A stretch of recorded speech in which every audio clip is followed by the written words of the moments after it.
और सामान्य बच्चों को मेरा प्यार भरा राधे राधे। बेटा, आप लोगों की डिमांड थी कि मैं व्याकरण आपको पढ़ाऊं और आपके डिमांड को देखते हुए मैं व्याकरण का पहला चरण संधि आपके सामने लेकर के प्रस्तुत हुई हूँ।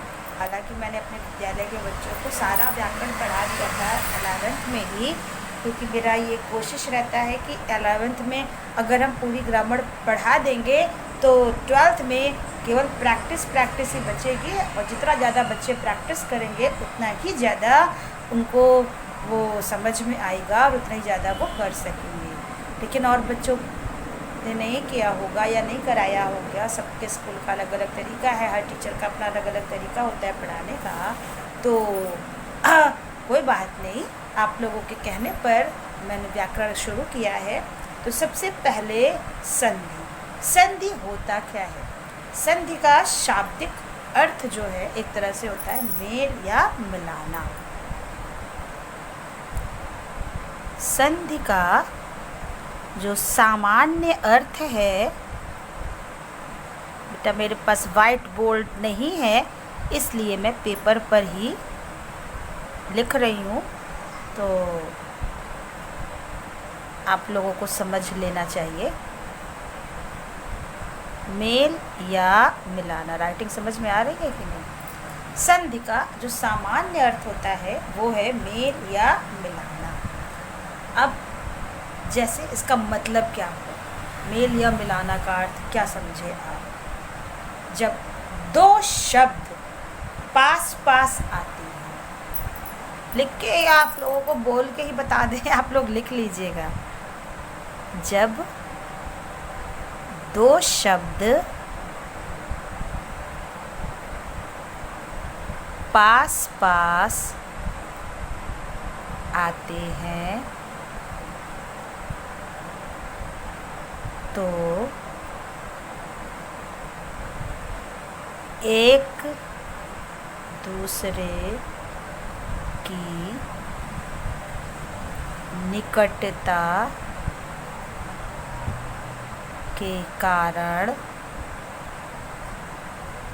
एक दूसरे की निकटता के कारण पहले शब्द के अंतिम वर्ण तथा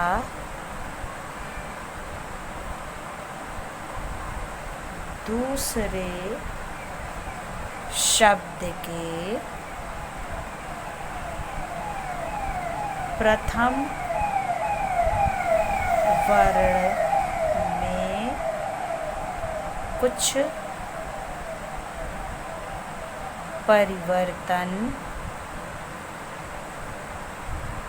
हो जाता है,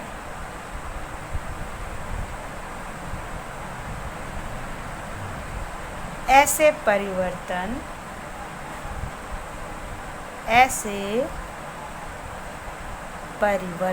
को ही संधि कहते हैं।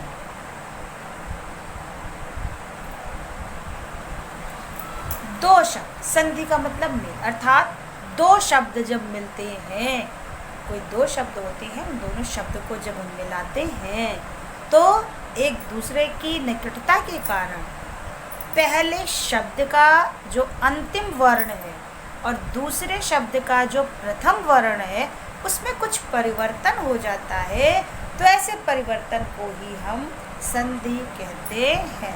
एक उदाहरण देखिए आप, जैसे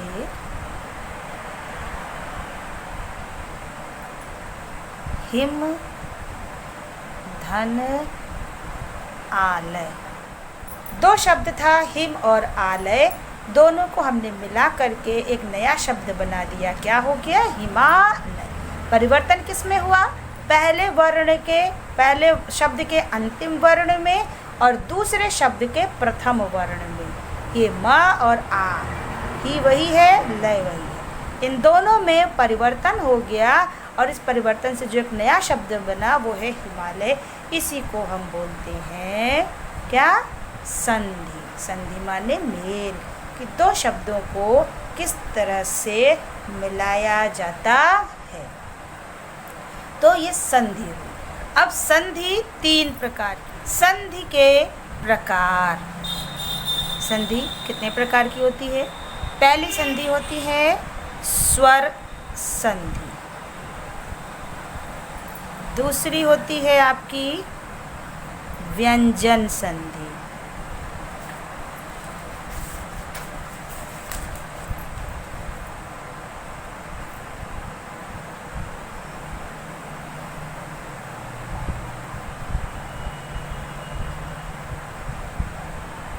व्यंजन संधि।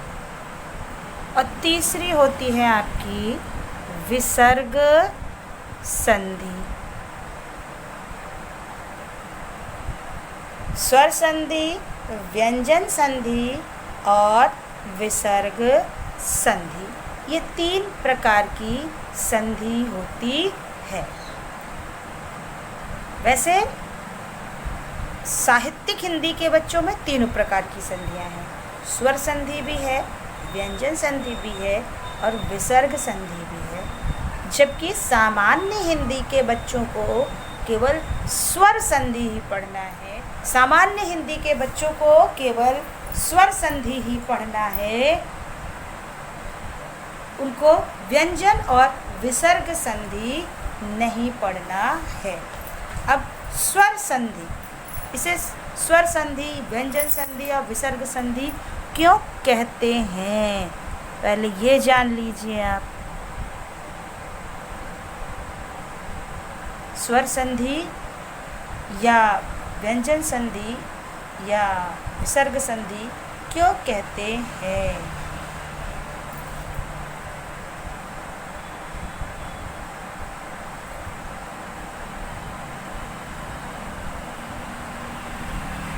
जहाँ स्वर का मेल स्वर से होता है, वहाँ स्वर संधि होती है।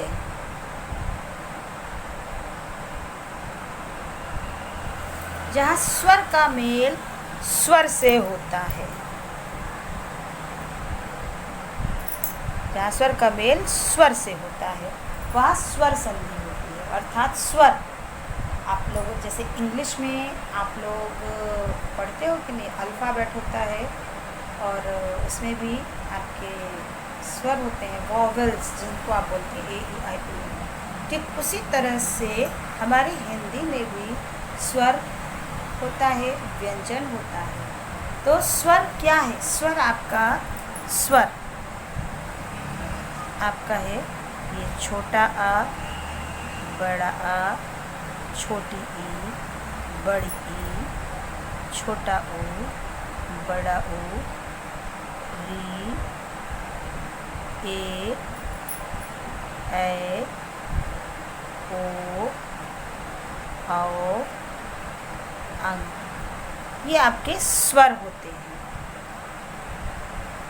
इतने ही स्वर हैं आपके, छोटा आ, बड़ा, छोटी, बड़ी, छोटा ओ, बड़ा ओ, ए, ऐ, ओ, अंग, आ, ये आपके स्वर आते हैं। और क से ज्ञ तक जो है वो आपके व्यंजन होते हैं।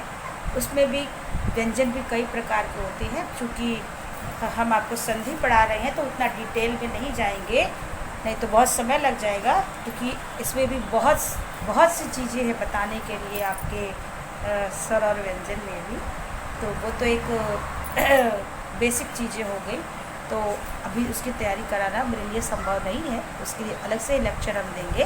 तो जहाँ स्वर का मेल स्वर से होता है वहाँ पर स्वर संधि होती है।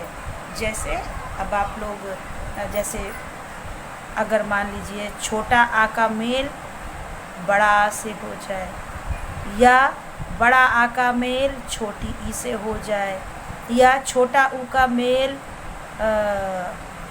बड़ा ऊ से हो जाए, दोनों स्वर हैं, दो सब स्वर हैं। तो स्वर का मेल स्वर से जब होता है तो वहाँ पर स्वर संधि होती है। अब स्वर संधि के भी कई प्रकार होते हैं। ये स्वर संधि थी, अब इसके प्रकार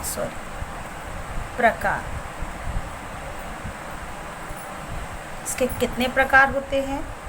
पहला है आपका दीर्घ संधि, दीर्घ स्वर संधि। दूसरा है आपका गुण संधि। तीसरा है आपका यण संधि। चौथा है आपका वृद्धि संधि।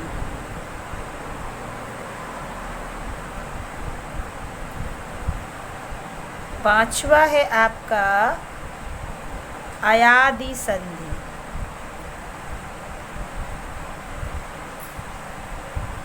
छठा है आपका पूर्व रूप संधि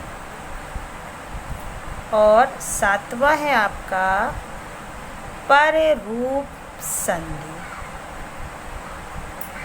पर रूप संधि, ये स्वर संधि के प्रकार थे।